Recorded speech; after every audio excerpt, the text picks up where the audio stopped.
notre Seigneur Jésus. Ses disciples se disputaient sur qui était le plus grand dans le royaume des cieux.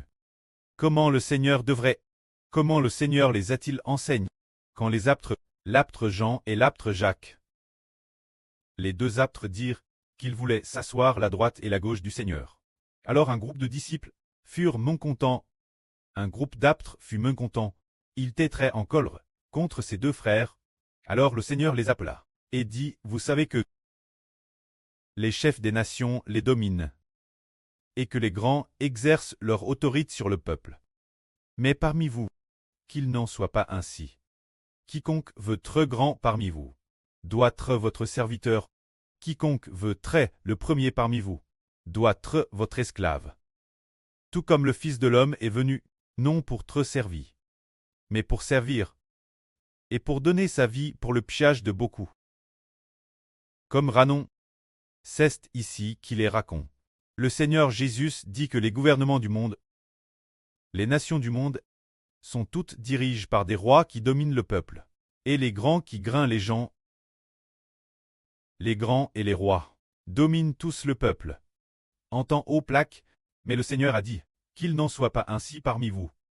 C'est dire parmi les frères et sœurs. Ne faites pas ainsi. Quiconque veut être grand parmi les frères doit être le serviteur de tous. Et quiconque veut être le premier parmi les frères doit être l'esclave de tous. C'est-à-dire être prêt être le serviteur de tous. Ceux qui sont prêts à être les esclaves des frères et sœurs. Ceux seuls peuvent être les premiers et les plus grands. Tout comme lorsque le Seigneur Jésus est venu, il n'est pas venu pour être servi par les autres, mais pour que les autres obtiennent la vie éternelle. En se laissant crucifier sur la croix. Crucifié sur la croix. Pour servir ainsi les frères et sœurs. Cela signifie que ceux qui sont prêts à donner leur vie pour les autres, ceux qui sont prêts à sacrifier leur vie pour plus d'enfants, ceux-elles sont les plus grands dans le royaume des cieux. C'est l'enseignement du Seigneur Jésus-Christ.